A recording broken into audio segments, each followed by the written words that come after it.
Good afternoon, everyone. My name is José Mijour, and I'm with Elder Abuse Ontario. And we're presenting today a webinar, Elder Abuse Tools and Resources for Frontline Health Workers. Next slide, please. I'm here today with two of my colleagues, Candelia Jackson, who is in Thunder Bay, and Stéphanie Cadieux, who is in Ottawa. So welcome to the webinar. Just a little bit of housekeeping to begin. All attendees will be muted during the webinar, and this webinar will be recorded. And after we're done today, the webinar will be posted on our Elder Abuse Ontario website. If you're experiencing any technical issues, please type a message into the chat box, which I think is located on the bottom right of your screen. At the end of the presentation, we hope to have a 10 to 15 minutes allocated for questions. And we'll be doing that through the chat box as well.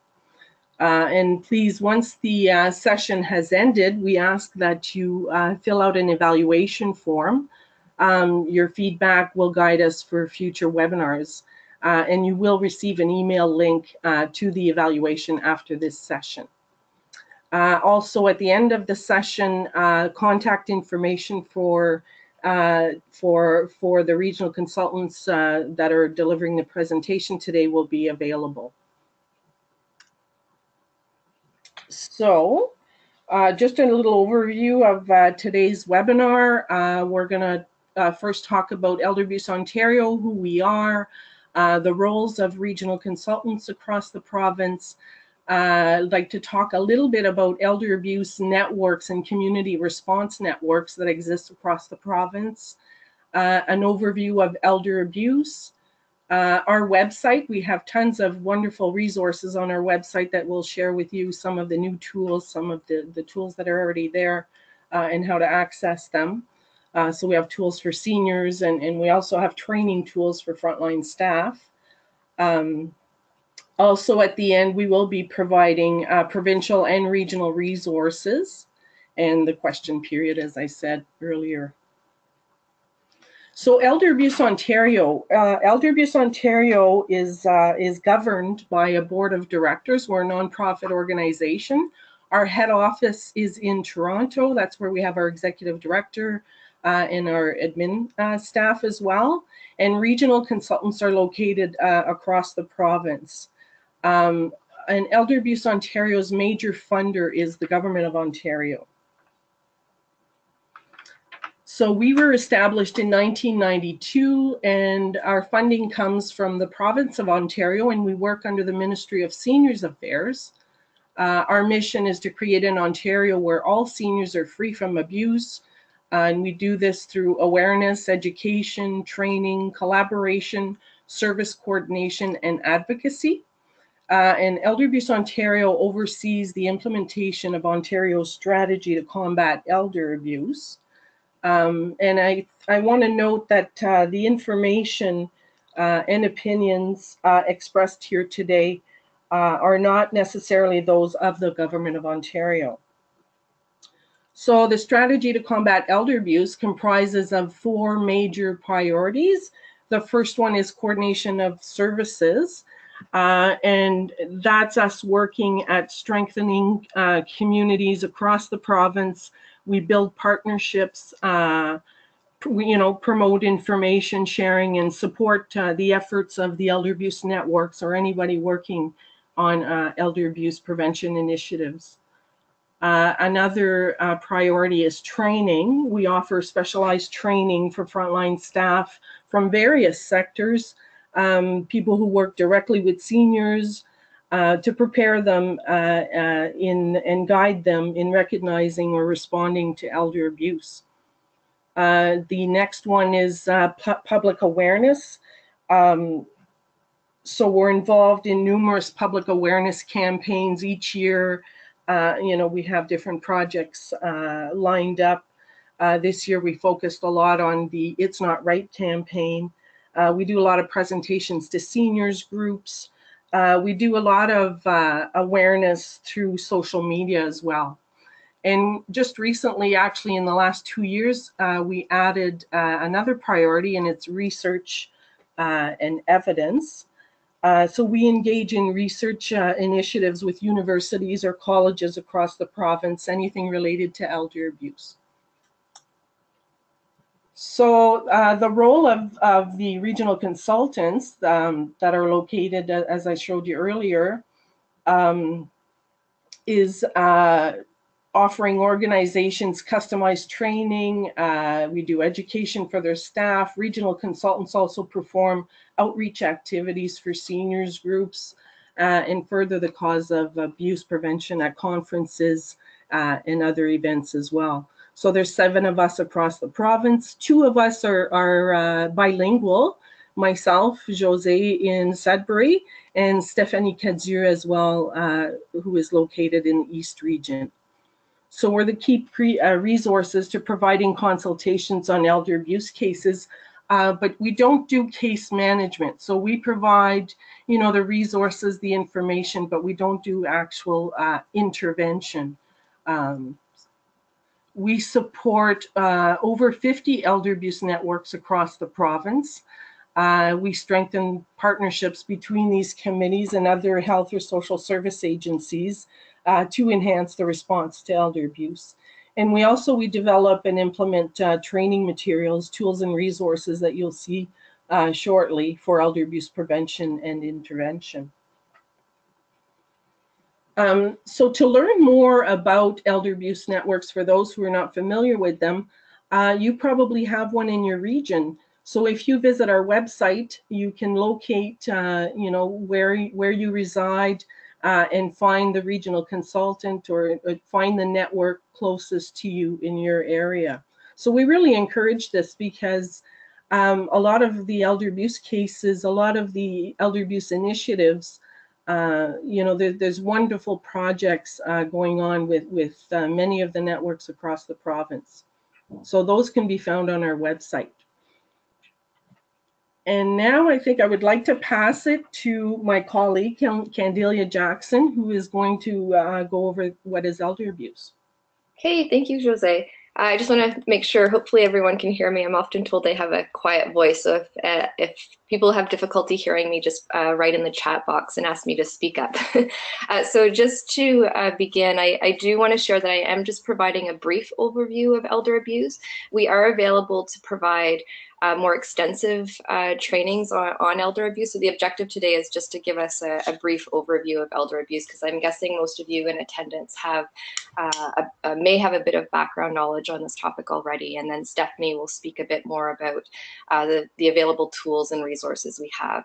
So before I begin, I also just want to share that it is important to note that elder abuse really does lag about 40 years behind child abuse research and about 20 years behind domestic violence research. And we know that research on family violence most often focuses on child maltreatment and intimate partner violence, but that mistreatment of older adults has really been a very neglected area of focus. And I know for myself, I've been working in the field of human rights education for the past 15 years. And it's definitely become a strong belief of mine that one of the biggest human rights challenges facing us is the need to protect the rights of older adults. And I think it's a very complex topic. It intersects with many other kinds of violence, discrimination, abuse, and I often like to remind us that racism and homophobia and ageism and ableism, they don't end just because someone gets older. And so I think in addition to the kinds of elder abuse we'll be talking about today, it's also important to acknowledge that someone might be navigating other kinds of oppression in their lives, and that I think it's our responsibility as service providers to really recognize the complexities that might be present and make sure that interventions are really looking at the intersecting types of identities that someone might be experiencing.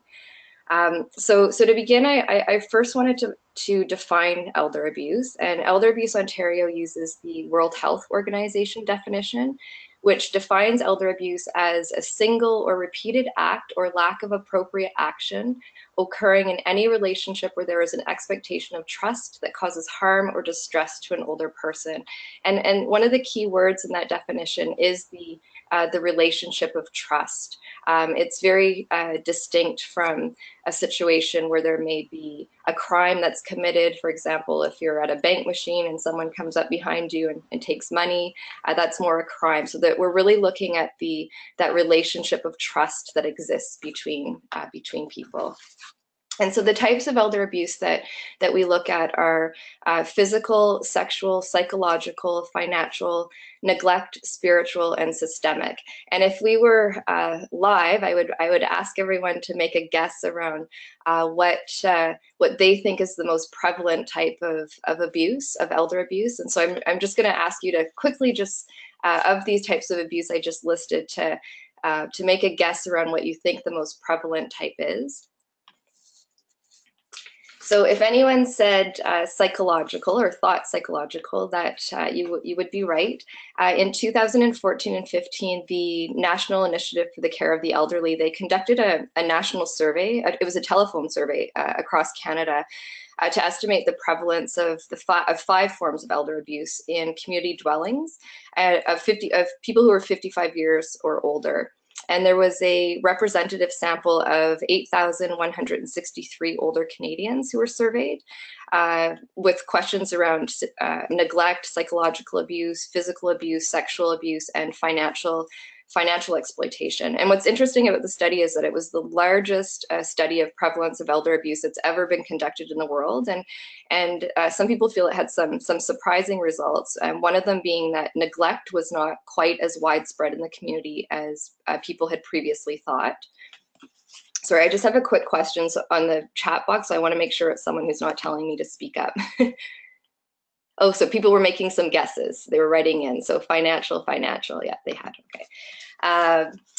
And so what the results you can see on the graph here show is that 75 of every 1,000 older Canadians were abused in the previous year. And so if we look at this another way, that would be about 695,248 older Canadians were abused in the last year when that study was done. So again, between 2014 and 15. And then when neglect was added to psychological, physical, sexual, and financial abuse, the number jumped up to 82 of every 1,000 older Canadians. And so again, as we mentioned, the most common type was psychological or emotional, which affected about 2.7 of older Canadians daily or almost daily. And psychological attacks involved older adults being repeatedly criticized, yelled, and shouted at or insulted. And then as we can see on the graph here, financial abuse was the second most frequent form of abuse, affecting about 2.6 of older Canadians. And so just to give a brief definition of the different types of abuse, again, Stephanie will talk about how we're available to do trainings on each of these types of abuse. We have modules that are specific to all the types of abuse. So again, physical abuse is defined as any act of violence or rough handling that may or may not result in physical injury, causing physical discomfort and pain. So this might show up in skin might show signs of dehydration or laceration or burns. Bruising could appear in unusual areas such as the chest or abdomen. And then unexplained fractures or a history of accidents. I also want to caution that as we get older, our skin may bruise more easily. So obviously signs of bruising are not necessarily indicative of abuse happening, but they are something to just be mindful for looking out for. And then sexual abuse is defined as non-consensual sexual contact of any kind with an older adult. Sexual contact with any person incapable of giving consent is also considered sexual abuse. And it includes, but it is not limited to, unwanted touching and all types of sexual assault or battery, such as rape, sodomy, coerced nudity, and sexually explicit photography. Next slide. Okay, and then we have psychological, which is any action, verbal or nonverbal, that lessens a person's sense of dignity and worth. And this could show up in signs of depression, fear, anxiety, withdrawal or change in behavior around certain people, forced isolation. I also think when we do trainings, I sometimes spend a bit of time talking in this example around how use of diapers or bibs, for example, when providing care, or using childlike talk could also be a type of psychological abuse. And then there's financial, so any act done without consent that results in the financial or personal gain of one person at the expense of another. This might be apparent in situations where someone suddenly has an inability to pay their bills. Banking always happens in the presence of a relative, a caregiver, or stranger who may be receiving money. Or there's unexplained or sudden withdrawal of money from accounts, or misuse of power of attorney. And then we have neglect, which is not meeting the needs of an older adult, unable to meet them for themselves. And there's the two types of neglect. We could have active neglect, deliberate withholding of care or necessities of life. And then there's passive neglect, which is failure to provide care, proper care due to lack of knowledge, experience, or ability. And we don't have it listed here, but another type of neglect is also self-neglect, which more and more we're starting to recognize is also an example of abuse that we need to be looking out for. And then we have spiritual abuse, which refers to the erosion or breaking down of one's cultural or religious belief systems. And this could occur when someone uses religious or spiritual beliefs to exploit an older person. An example that I just had recently was there was a situation of, I'm here in Thunder Bay, and a situation of an Indigenous senior in a long-term care home who was not able to smudge in the long-term care home, and I would say that that's an example of both spiritual or systemic abuse that can happen. And then again, talking about systemic, this is actually the area I'm most passionate about, but I'm just going to give you a brief definition on it, but it's the area I feel I could talk quite a bit about, but it's the systemic abuse. So it refers to rules, regulations, policies, or social practices that harm or discriminate against older adults. Systemic abuse includes rules that are developed for an apparently neutral purpose, but that hurt older adults. They may be hidden or unintentional, but built into the way society works. So our assumptions and stereotypes, along with policies, practices, and procedures, reinforce this kind of abuse. And in institutional settings, again, some forms of abuse are not always obvious. So examples might include overriding a mentally capable senior's personal health decisions, or I know in my experience here in Northern Ontario, remote communities not having services in their areas and people being forced to access care out of their community, which places them at increased risk of isolation. That's an example of systemic abuse. And then again, ageism is a type of systemic abuse that I'm going to talk a bit more, but I do have a question that's popped up here. I just want to make sure I'm not... Can you expand on self-neglect, the question was. So I'm just going to, if you don't mind, if that question could be asked at the end, and we'll take questions at the end. But it's a great question. Okay, whoops. Okay, so again, ageism, as I mentioned, is a form of systemic abuse. And what we know about ageism is it really is the most tolerated form of social prejudice. So unlike, for example, racism and homophobia, which obviously still exist in society, I think there is a bit more public education and awareness, and we're more likely to challenge each other, I think, when we hear racist or homophobic comments, but we're not likely to challenge each other when we hear ageist comments. And I think many of us have ageist thinking without realizing it, whether that be comments we might say when someone in front of us is driving slowly, and we might say, grandma out for a Sunday drive, or we really still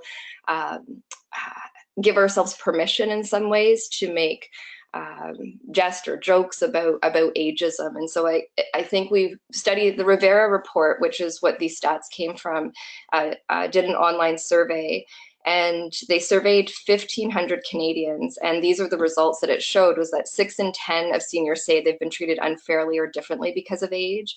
8 in 10 agree seniors are seen as less important, and 1 in 5 see older Canadians as a burden. And I think in some ways there might be a lot of cultural reasons why ageism or age discrimination occurs, and it might be because our culture really has a has a capitalistic nature, and so worth is tied to making money.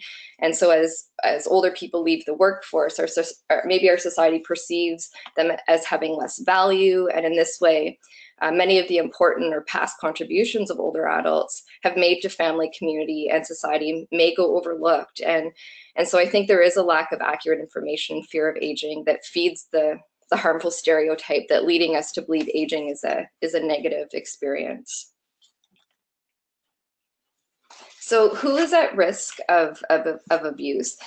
There may be a stereotype that abuse of older adults only happens to dependent or frail elderly people, but we know that this is a myth, and that abuse often happens to capable, fully functioning older adults, and that it can happen at any age to any person.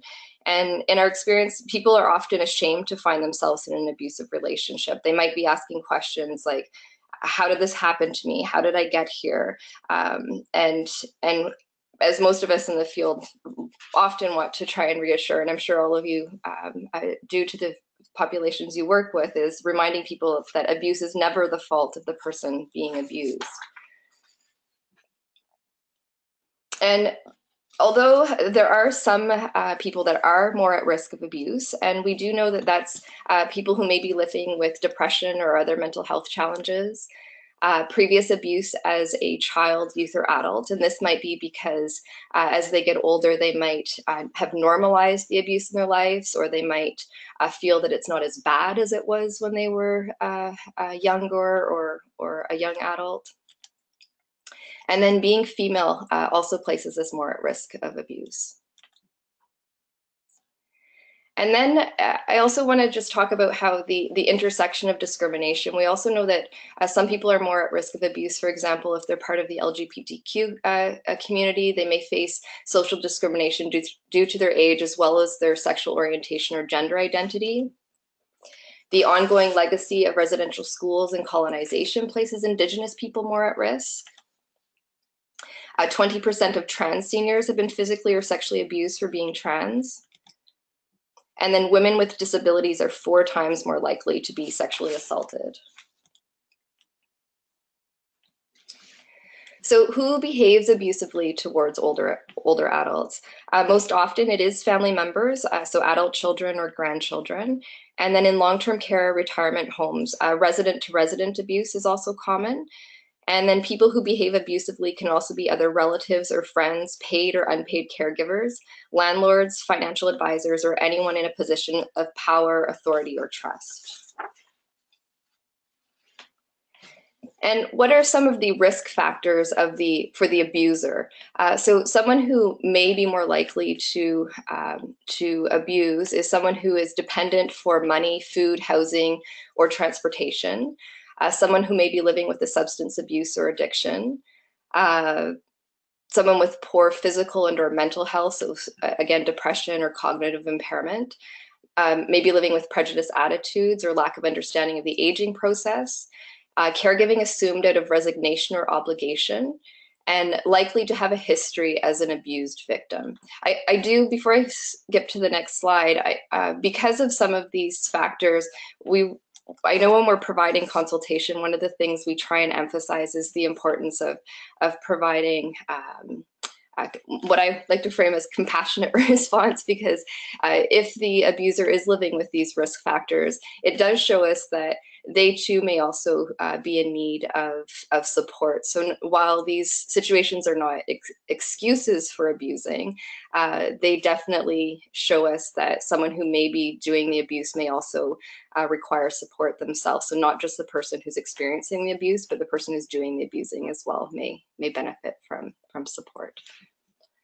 And then just to talk about the index of suspicion. So the unfortunate thing is that elder abuse often does go unnoticed or unreported, but there are tools that professionals or loved ones can use to screen for elder abuse. And one of the tools is the Elder Abuse Suspicion Index, or the EASY, which was developed by the National Initiative for the Care of the Elderly, that was specifically to help family physicians. But it is a tool that's available online, and it has 6 questions in it that doctors can use, but it can really be used by any service provider. And some of the questions, I'm not going to read out the questions, there's 6 of them, but some of the questions, just just in summary highlight some of these areas. So being observant of things like delay between injury and seeking or receiving care.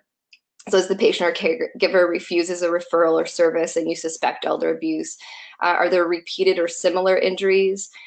Is the person receiving treatment at multiple hospitals? Not having a regular doctor? No witness to unexplained injuries and refuses to allow additional assessment for the injury? Conflicting or implausible explanations of how the injuries occurred, and then fear of the caregiver. So why should practitioners be concerned? In Canada, there is no legislated agency that's specifically dedicated to responding to the mistreatment of older adults. So unlike child abuse, where we have the child protection system, we don't have a system in place that is specific for responding to elder abuse. And we might frame this as saying that because we're all adults, we all have the right to risk, so we all have the right to keep ourselves in a risky situation because it's our right. We are adults regardless of our age, whereas a child doesn't have that right. Whereas there's some areas around that some people may argue that we're still in need of a legislated agency that's similar to the child protection system. So that's a whole other conversation. But then we also know that currently elder abuse varies very considerably within regions of Canada. And because older adults do not usually report, usually self-report incidences of elder abuse, the responsibility for identification, reporting, and intervention really does rest largely with healthcare professionals, social service agencies, and police departments. So even though there's no legislated agency across Canada, there is mandated legislation within long-term care and retirement homes. So under Section 24 of the Long-Term Care Health Act, states that anyone who sees or suspects abuse in long-term care is legally obligated to report it immediately, and that's similar for retirement homes. So anyone who has reasonable grounds to suspect that that abuse has or may occur. This includes staff, doctors, social workers, regulated practitioners, and only residents are excluded and can report but are not required to. And so frontline staff have a duty to report the abuse immediately to their supervisor, and then the supervisor reports the abuse to the director, not the director or administrator of long-term care, but the director of the MOH LTC. And so why is reporting for service, why are there barriers sometimes for reporting for service providers? There could be a sense of loyalty, a sense of loyalty to the person they're working with. So fear of withdrawal of client from services. An example might be that if someone discloses to you but asks you not to disclose, and so fear that if you report that they will withdraw themselves from the service. Feelings of hopelessness and powerlessness, fear of retaliation or bullying by other staff or family members, and fear of litigation or complaint to their professional college. I just did a training last week, and another example that someone brought up that I hadn't thought of was someone said to me that in their experience, in their Indigenous community, there may be fear of perpetuating another type of colonial trauma because they felt that the impacts of the child protection system, so not wanting to report because of how they felt how poorly the child protection system had responded to situations of abuse. So feeling fearful that it may be similar for someone in a situation of long-term care. So why is abuse underreported by seniors or family? It could be a fear of retaliation, a sense of dependence on staff, pride or embarrassment or shame, feelings of hopelessness and powerlessness, inability to communicate, literacy levels, intergenerational trauma, guilt about how they parented. So if their child if they felt they abused their child, then maybe they feel like they deserve it, is something they might say. A fear of being institutionalized or being forced to leave their community.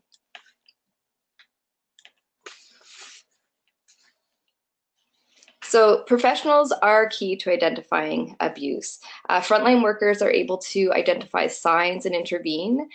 You can help facilitate early identification or prevention. You can speak with the senior about the suspected abuse, ask questions about potential abuse, and develop a relationship with the older adult to help discuss options for assistance and action. So what specifically can you do about a situation of abuse?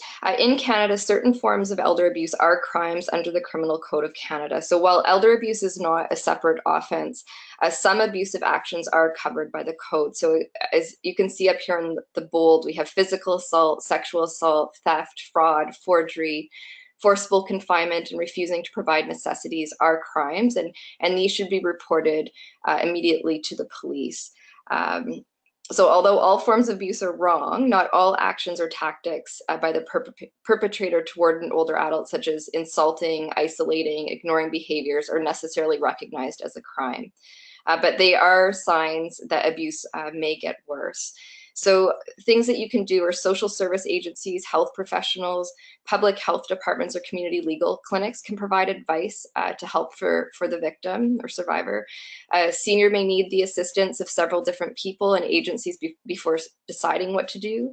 If the person who's experiencing elder abuse is mentally competent and chooses to remain in an abusive or neglectful environment, that decision must be respected. And that goes back to what I was mentioning earlier, which is, again, the right to risk, that we all have the right to remain at risk. And just questions to consider is asking, is the older adult in imminent danger? What is the nature and extent of the abuse? Do you feel the abuse is likely to occur again? What is the level of risk? Is the person able to make decisions about his or her care? And what measures are needed to prevent future abuse and ensure well-being? So I just have two last slides before I pass it over to Stephanie. And so I just want to say that all the examples we spoke about may be helpful for individuals experiencing abuse. I think it's also important that we think about systemic solutions. So I think to do this, we need to start thinking of older adults as equal and contributing members of society. There's a great organization in the States called the Frameworks Institute, if anyone wants to look them up after. So the Frameworks Institute recently did a report on elder abuse, and they talk about how you can frame the gap between expert knowledge and public knowledge. And they really want to be emphasized that elder abuse should be looked at as a social justice issue, and that we should be not seeing older adults as objects of care, which is often how the general public may frame older adults, as they're people, not people, but necessarily objects of care, as opposed to people to be empowered who are active citizens in our communities. So I think really looking at policies that connect people to our communities at all stages of life is important, and that acknowledging that our current policies do increase social isolation. So as an example, public transportation, for example, or community centers and other resources can help address some of these issues. So if someone doesn't have access to public transportation, how can they access universal health care? You know, I think it's great we have universal health care, but if we don't have access to public transportation, then that's an issue of a systemic challenge that I think we can advocate towards changing. And so then just to conclude, some of the guiding principles when responding to elder abuse are to talk to the older adult. So ask questions and talk to the older person about what his or her experiences are. Respect personal values, priorities, goals, and lifestyle choices of the older adult. So identify support networks and solutions that suit that person's individual needs. Recognize the right to make decisions. So acknowledge that mentally capable older adults have the right to make decisions, even if those choices are considered risky or unwise, or if we don't like them. So understand that often before a person will seek or agree to accept help, they need to be able to trust you and know that you will follow through with the help you offer. Seek consent or permission. So in most situations, you should get consent from an older adult before taking action. Respect confidentiality and privacy. So get consent before sharing another person's private information, including confidential personal or health information. Avoid ageism. So again, preventing ageist assumptions or discriminatory thinking based on age from affecting our judgment. Recognize the value of independence and autonomy. So where this is consistent with the adult's wishes, assist the adult to identify the least intrusive way to access support. Know that abuse and neglect can happen anywhere and to anyone. Abuse and neglect of older adults can occur in a variety of circumstances, from home care to family violence. Respect rights, and so an appropriate response to abuse, neglect, or risk of abuse or of neglect should respect the legal rights of the older adult. And then get informed, which is what I think all of you listening are doing. So knowing the law, knowing mandatory reporting, knowing that if you work with older adults, that educating ourselves about elder abuse is important. Yeah, and I guess I just want to end by saying that I do believe that widespread cultural and systemic change is possible.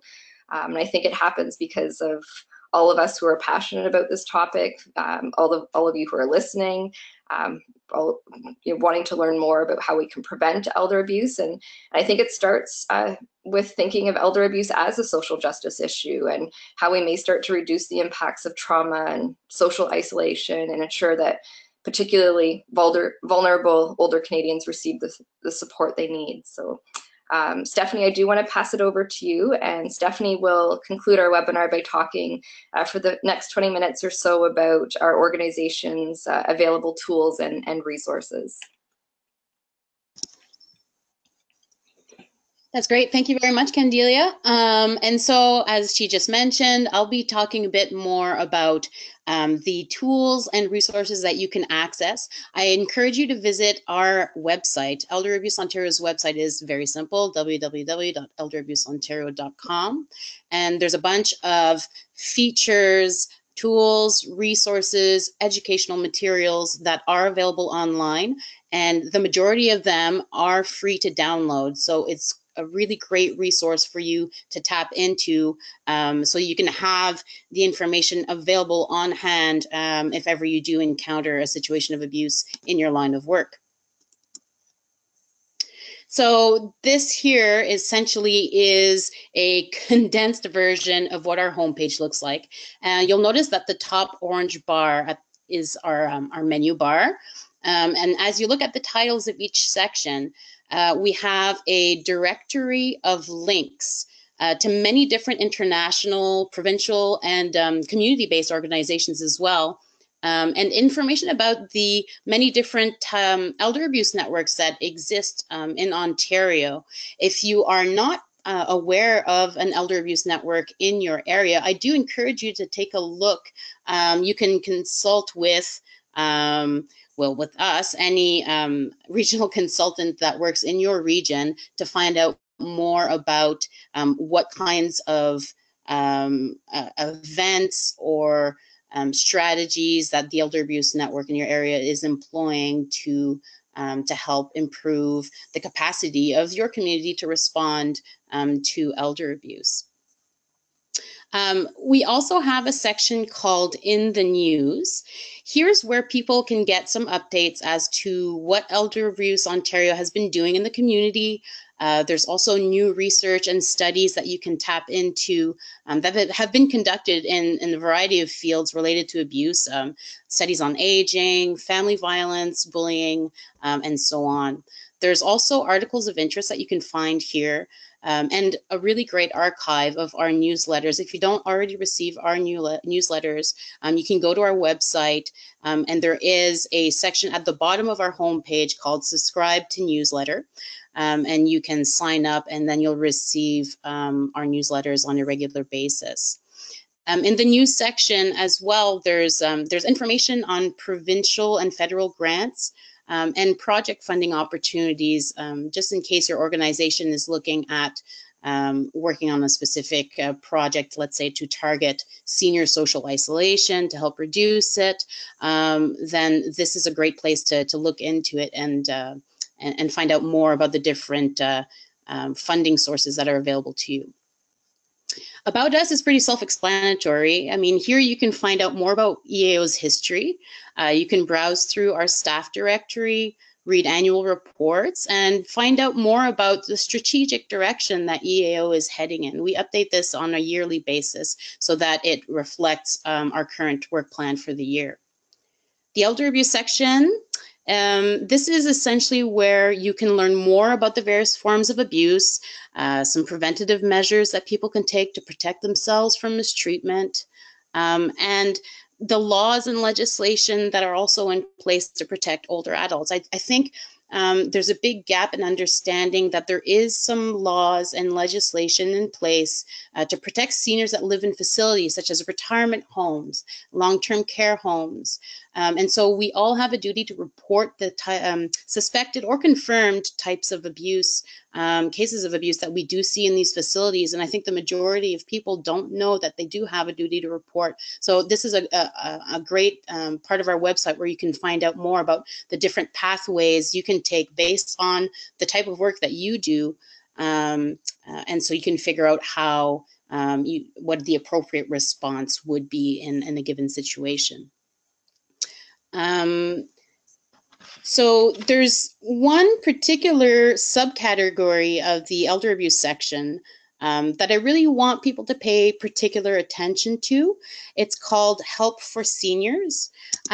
This part of the website is where you'd find a wide range of educational tools and materials to assist seniors. Not only them, their families and caregivers as well, because we do understand that a lot of abuse happens at the hands of caregivers that are simply burnt out, and they don't necessarily know that there's services in place that can provide some respite to the new responsibilities that they've taken on. And so there's just a great variety of resources here. Again, they can be downloaded. You can print them out. You can add them to your organization's brochure or literature rack. There's postcards, there's videos as well that you can use. Maybe if any of you ever know of someone who's going out to do a presentation, you can let them know that there are some materials, some source information on our website that they can utilize in helping them spread awareness. There's also some very important information on financial abuse. We do know that financial abuse is a huge problem right now, especially when it comes to people who have power of attorney and they're misusing that power to their advantage. There's also flow charts on reporting abuse here. Great tips, tip sheets for prevention, just basically to increase the safety and the security of the seniors. So in the Help for Seniors section, there's also a great toolkit that I want to introduce you to if you haven't heard about it already. It's basically for organizations that are looking to offer some programming for the older adults in their community.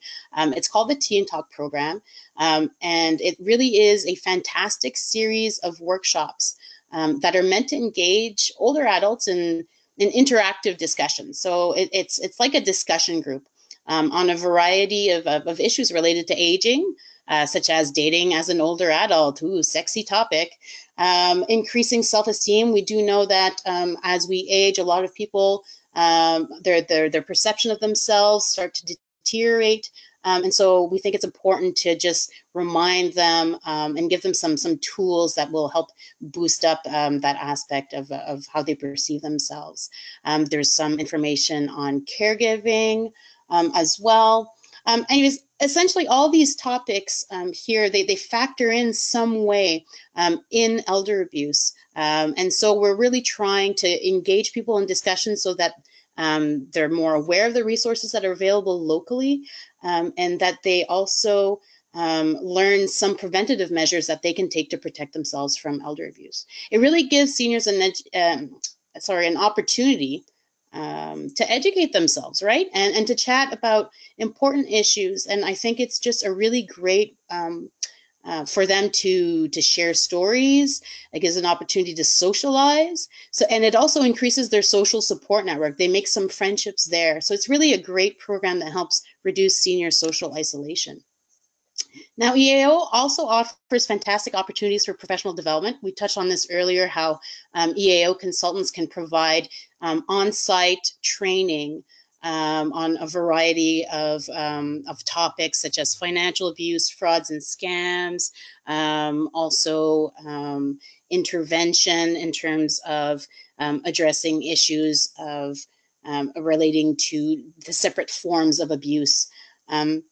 So when you're looking at this section of our website, the training section, when you're browsing through, you'll learn essentially about upcoming conferences, workshops, educational events that are happening in the community.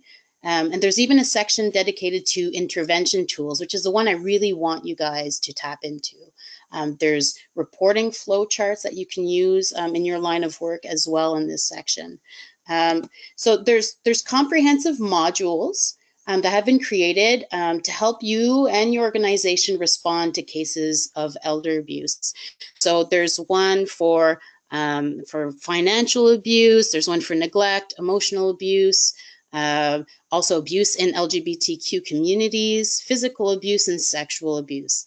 And essentially, these are just very, very comprehensive tools. They're very large. If you were to download them, just be aware of that. But there's really a lot of information that's useful to you if ever you encounter abuse in your line of work. So it includes guiding principles, an overview of definitions, risk factors, warning signs, assessment questions. There's a great section on safety planning as well. I think it's important to realize that a lot of people are going back into potentially dangerous and distressing situations, and so they need to be able to protect themselves and take some measures to make sure that they can flee a situation quickly if need be. And what's really great about these modules is there's case studies that are included. Oh, pardon me. There's case studies that are included, and there's some great case resolutions provided. So if ever you were to download this module and you want to provide in-house training to you and your staff, then you've got some examples of different scenarios that you can jump off of and learn more easily, right? When you're working with a scenario, it's easier to learn, how your thought process should be. What are the steps that you need to take, how you need to analyze the situation and intervene appropriately. Speaking of safety planning, again, basically our safety plan, you can download it in the intervention tools section, and it just offers some steps and strategies to help keep the seniors safe, right? That's the ultimate goal. And this helps them prepare in advance for the possibility of future abuse, and as well as how to react, how to prepare themselves if they need to flee very quickly.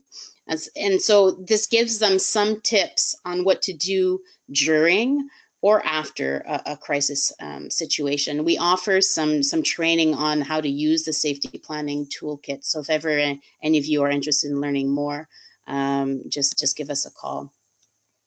There's also a tool for bereaved seniors. We know that losing a loved one is a traumatic experience, and EAO designed this tool to assist grieving seniors. They might have some difficulty with day-to-day activities.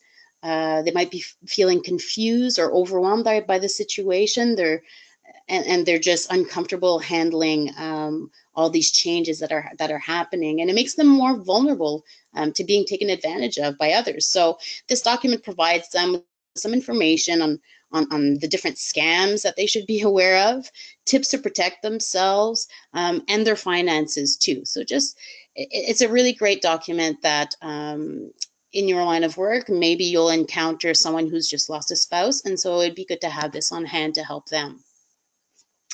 As Jose had mentioned earlier, we have partnered up with Western University in helping spread the message of the It's Not Right campaign.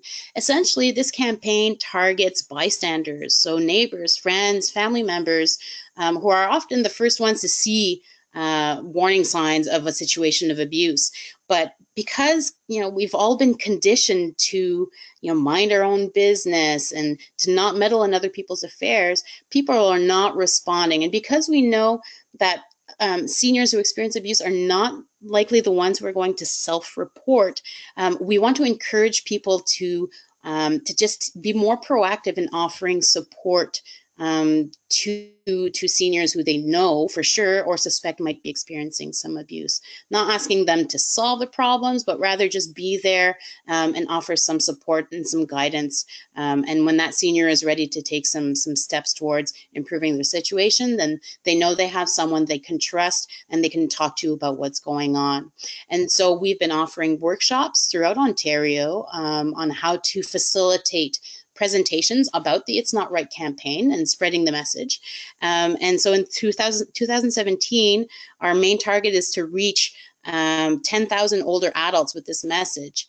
And so far, we're over 9,000. So we're bang on. We're going to reach our target. And we just want to encourage you, if you're interested, to get involved. And you can contact one of the consultants, the regional consultants, and they can tell you a bit more about the program and how you can help change social norms. So Elder Abuse Ontario provides provincial information and support. There's lots of different agencies, organizations out there that can help assist you with responding to situations of elder abuse. I do want to mention the Senior Safety Line. People tend to think it's a crisis line for seniors, but it's not only that. It's also a great opportunity for frontline workers, service providers. It's a great resource for you to tap into if ever you're looking to I suppose, work across a variety of sectors. Interdisciplinary approaches in responding to elder abuse are key. They're very important. And so if you need some information on who's doing what, who to contact in a certain situation, they can offer you some guidance and support. And it's a 24-hour, 7-day-a-week service. It's offered in 150 languages. So we really suggest you have this number with you if ever someone needs some information or some support. They can call this number and get some help. Other great resources are the Advocacy Center for the Elderly. They help low-income seniors figure out legal recourse, I suppose. There's the National Initiative for the Care of the Elderly as well, who's developed a variety of tools for screening and responding to elder abuse. There's also CLEO, which is a Community Legal Education of Ontario. Great resource. If you don't know of it, I suggest you visit their website. They have tons of information and booklets available for you to order to better educate the people who might walk in the door, right? So great resource for you. There's the Canadian Anti-Fraud Center, which is essentially the ones that that overlook all things related to scams and frauds. So through them, you can report any kinds of fraudulent or scamming activity that you might encounter. And there's also the RNAO, Registered Nurses Association of Ontario. They have an excellent best practices guideline on how healthcare professionals, nurses, can respond to elder abuse. And they just have really great guiding principles. It's a great perspective on how to address the issue. So I suggest you look at that. So in terms of provincial information and support, obviously there's us, the OPP, the Ministry of Health and Long-Term Care's Action Line is where you would report abuse in a long-term care facility. The Retirement Homes Regulatory Authority is where you would report abuse happening in a retirement home. Again, I mentioned the Senior Safety Line. Sometimes, you know, we feel conflicted and we feel like we need to report a situation of abuse to the police, but we don't have consent, and we are worried about the senior safety. So the Senior Crime Stoppers line is a great opportunity for you to make a call if ever you felt really compelled to intervene anonymously. The Office of the Public Guardian and Trustee is a great number to have as well if ever you notice that you know, one of your patients or clients that has a capacity issue, whether it's some form of dementia, Alzheimer, etc., and they are in need of some type of assistance. They're either they have a power of attorney that's misusing their power, whatnot, and you need to report it, then the Office of Public Guardian Trustee are the ones that you would need to call. This next page here, on the left-hand side is all some numbers. Again, if someone has a mental, a capacity issue, I suppose these are some great resources that you might need in your intervention strategy when you're developing your intervention strategy, people that you might need to collaborate with to assist a senior in need. And on the right-hand side here are some numbers for you that you can provide, I suppose, to a senior who's experiencing some type of family violence or sexual abuse. So we have the Assaulted Women's Helpline and FEMIAD, obviously, in your Francophone patients. Now, there's also the male survivors of sexual abuse. We know there's not a lot of services in place for men who are abused, so I really suggest you do keep this number on hand because I don't think there's enough being done for men, male survivors. So Talk for Healing is for Indigenous populations, and Rainbow Health Network, Health Ontario, I suppose, is for LGBTQ seniors. Lynn Holman Community Care, I still want to call it CCAC. So Lynn Holman Community Care, obviously you can access the service. You can access their many services, I should say, to get care into the home. So in-home services, if you need to maybe plan for someone to go into long-term care, this is the number you would call. And here are some legal resources at the bottom here. So we have a little bit of time left for questions and answers. So as we mentioned earlier, we suggest that you type in whatever questions you might have in the chat box, and we'll answer them as best as we can. So if any of you have some questions, you can go ahead and write it in the chat box. And if none of you have any questions, then we thank you very much for having participated in this webinar.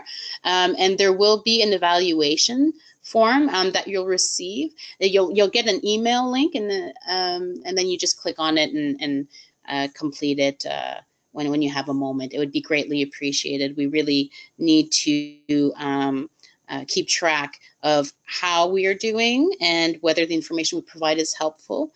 So if you could assist us by giving us your feedback, it would be fantastic. So we're going to open up the floor to questions. There is one question that's coming up here. Yeah, so again, it's and I was just going to remind of that one. It's the question again, just expanding on self-neglect. So that would be something we would talk more about in depth during our neglect module. And so I'm not sure what to expand on for that, just maybe to highlight that just to be aware that there are always cases where someone might choose, for example, to hoard or to neglect their own care needs. So this could be like their own hygiene or not taking their own medication. And this is definitely a tricky one. And I think it goes back to what I mentioned before around the right to risk. And so we might encourage, for example, that if it's a situation of extensive self-neglect, that maybe a capacity assessment may be needed. But if the person is deemed as mentally capable, this would be something where we would emphasize the importance of maybe considering and respecting the individual's choices, which as many of us can imagine, that's challenging when you might see someone you love or care for neglecting their own care needs. And I think my personal view is that we take a person-centered approach and ensure that we're maintaining the relationship of trust, that we're trying to connect supports, and that we try and ensure that real choice and empowerment are present while we're doing our best to support, and that maybe little by little interventions will be accepted. But I think that's the tricky one, is recognizing that we have the right to keep ourselves at risk, and that includes the right to self-neglect, which is a hard one for us to digest at times. So I don't know if that answers the question. We can again, we would go into that more in depth in a presentation, but that's just the summary of what I can think of, unless Jose or Stephanie, you want to add to that? Candelia, can I add to that? Yeah. In my experience, in a lot of cases of self-neglect, oftentimes when health deteriorates, seniors residing in their own homes, they're so afraid at times to having to, they think that by accessing services or asking for help, they think that that will bring them to being sent, to live in a long-term care home. So often they won't ask for the help, or they won't want services in place in fear of having to move to long-term care.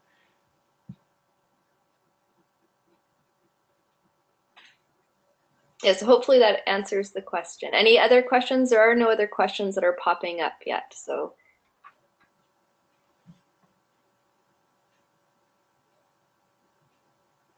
I think that's it. Yeah, no other questions here.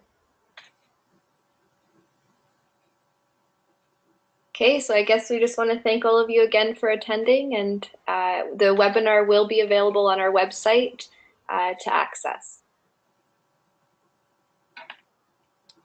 And I think the last slide shows our contact information for those who need it. There we go.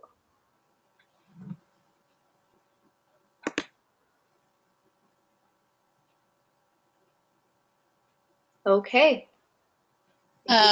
Candelia, I'm seeing that there's more questions. Oh. Yeah, I've got someone here who's asking, who said it was mentioned that there is an article that speaks about framing the abuse. Not too sure if that is the title of it. Wondering if you could forward that article.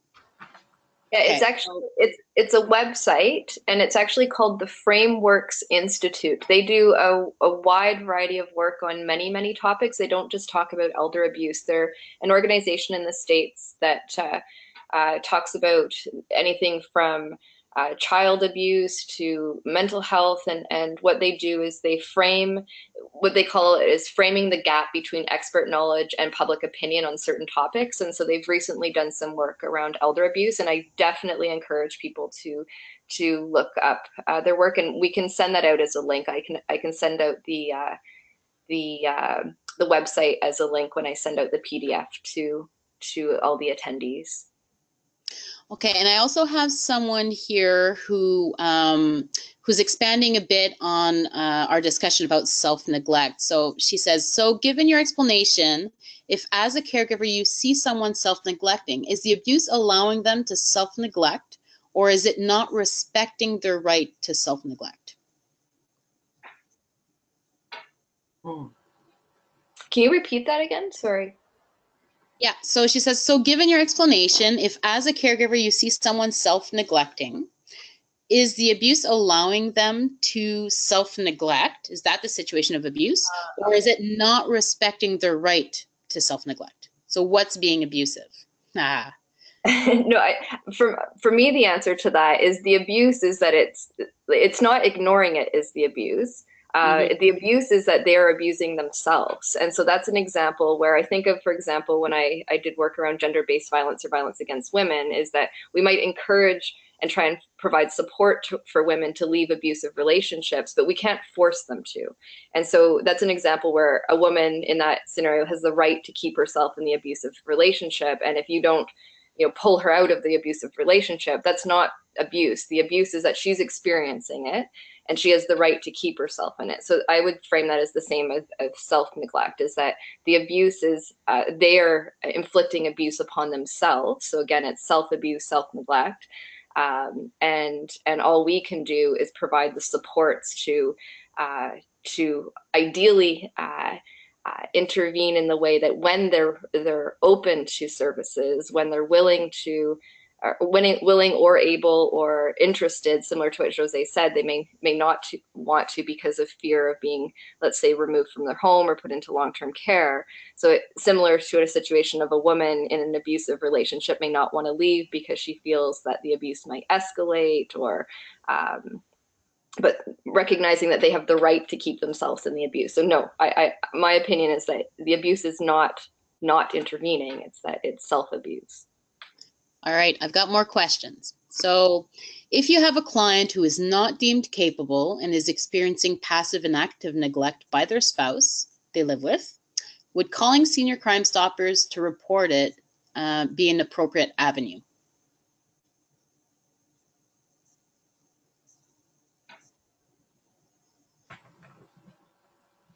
Jose or Stephanie, do you want to take that one, or anyone? Sorry, Steph, I don't have a visual of it. Can you just repeat it?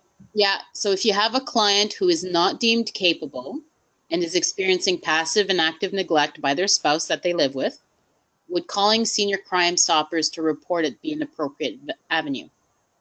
Okay, so the senior is deemed incompetent. That's So in right. that case, and it sounds like the power of attorney is not fulfilling their role. So in that case, I think it would be more of the Office of the Public Guardian and Trustee to conduct an investigation, because they may reassign the power of attorney. If the power of attorney is not fulfilling their role, it could be investigated by OPGT. That's right. All right. Let me see if there's any other questions. Okay, I've got one. If someone's cognition is in question, how can we say whether or not they have the capacity to allow us to report or not, or whether or not abuse is happening? So how do we ascertain a capable decision? That's a tricky one, for sure.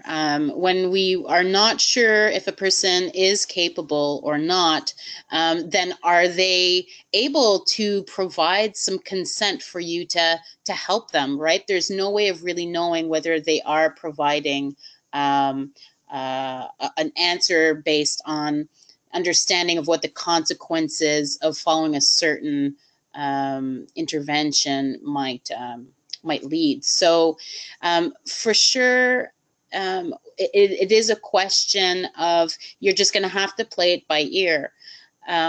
If your gut is telling you that they need to have a capacity assessment done and in order to figure out whether they can actually understand or consent to a specific type of treatment, let's say, then that really is up to you to try to figure out. If ever you have any problems determining a capacity, you could always contact a care coordinator sorry, at Lynn Home and Community Care, and maybe they'll be able to send someone there and assess their capacity to make some decisions. Okay. So it won't be an official. I think it's important to note that, sorry, I think it's important to note that the senior can refuse a capacity assessment. So that's why cases of elder abuse like that, these kinds of cases can become so complex. It's so important for us, I think, as service providers to get together and to discuss issues, without breaking confidentiality. I think it's important for us to be part of a network to bring those cases forward, to try to determine what else can we do. If the senior refuses, well, then what? If they're in danger, if there's a suspicion of a crime, we need to get police involved. So each case is so different, and it can get very complex. I think the best answers is to have a network. Oh, I believe Jose has a connection issue. Jose, can you hear us? Candelia? Yeah, I can hear you. I think she lost her connection quickly. Yes. Okay. All right. So hopefully that kind of sheds some light on that question. I'm trying to see if there's anything else. Oh, yes. Can the individual not refuse a capacity assessment? CCAC decides on capacity around personal care, moving to long-term care, not finances. Yes, that's a very excellent clarification there. So they don't determine capacity to make financial decisions. It's more capacity to make decisions around their personal care, treatment, and such. Okay. And there is one more here that I can see. Sorry, Stephanie, I am able to see the question. I don't know why I wasn't able to previously. So the one comment I have here as well is, it says, I know of a client who was abused in a nursing home in a short stay. When the spouse called the Ministry of Health reporting line,